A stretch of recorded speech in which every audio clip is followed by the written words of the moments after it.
Hello and welcome back to Ask the Experts. I'm here again with Ken Pierce. And Ken, really this has sort of been a phenomenal success, and really the questions just sort of keep pouring in the comments. Anyways, here's sort of once again a question that's, I'll tell you it's a roundup of different questions, but the questions, sort of go like this. With what's going on in the world, we got the Gulf War, we got unemployment, we got crash in economy, we got oil oozing into the Gulf of Mexico. A number of people write about these individually or sometimes together, but they're sort of asking the question, with all that's going on, what do they do about it?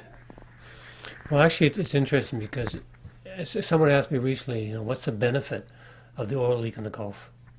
And I said, oh, to me, it's very obvious.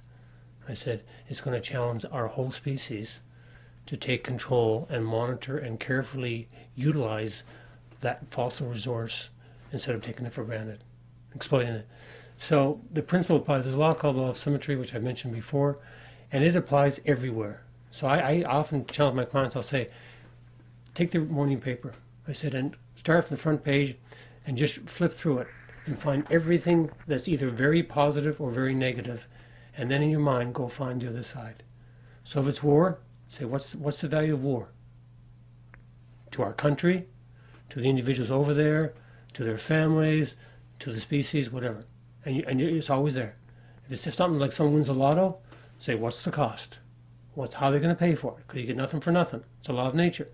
So as we start practicing this idea of realizing that the whole thing is symmetrical, that in the globe, war and peace are always balanced in the globe, 50-50, at all times. Okay, so if I'm hearing this right, and it's sort of ringing little alarm bells in my head. Sure.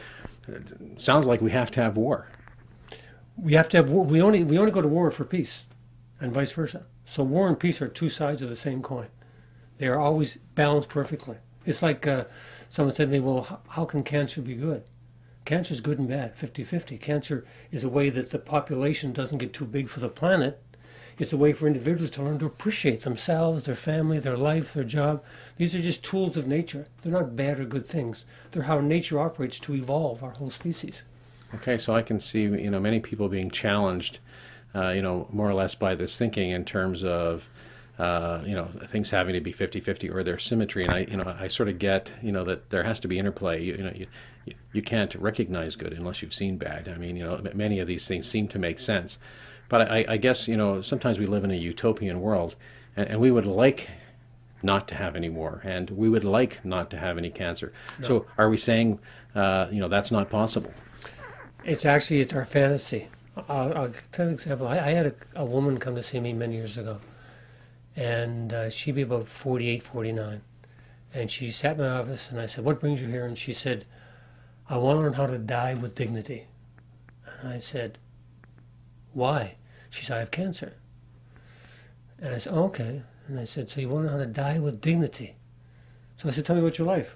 So she described all the things that been going on. She had some form of rare cancer. She had 6 months to live. And I have in my office a little chart with the 7 areas of life. And when she talked for almost an hour or more, I said, let me summarize what I think you said. I said, you're facing what many people consider to be the greatest fear that we have, death. I said, but you don't look upset to me. Let me see if I can summarize what you said. I pointed to the chart. I said, spiritually, did you tell me that you've never been closer to your God than you are right now? And she went, yes, that's true. I said, and mentally, have you figured out that you're okay, you're no better, no worse than anybody else? And she says, yes, I have. I said, vocationally, I said, did you say you were kind of tired of your job and you're glad not to be working, you're kind of bored with it? She said, yes. I said, financially, did you tell me that you had paid all your debts and the remaining of your estate you've given to the people you want to get it? She said, yes, that's all done. I said, socially, yes, you told me that you figured out who your real friends are. Your real friends, the 3 to 5 people, not the 55. She said, yeah, that was a tough one because I thought I had a lot, but I really found out I had 3 to 5. I said, yes. I said, and family, did you tell me that you've never been closer to your family than you are right now? She said, yeah. I said, and you told me you said your goodbyes? She said, yeah. I said, and physically, did you tell me that you've been battling cancer for 10 years and you're tired and it's okay to die in your own heart? She said, yes. I said, you don't need me. I said, you're already dying with dignity. And she goes, I guess I am. So that's, in a sense, the truth of our life. That if we can sit on our deathbed and say, thank you, I love you, to the universe and everybody in it, we've had the perfect life. Okay, so I guess for me to summarize, bad's not really bad. I mean, she had a number of bad things going on, but in fact, she accepted them and really said to herself, I accept the fact I have cancer. I accept these are my friends. I accept these are the things in my world, and they're sort of neither good nor bad. It's just that's what her life was, and I guess in the end, this generated a level of peace. And she's honoring who she is.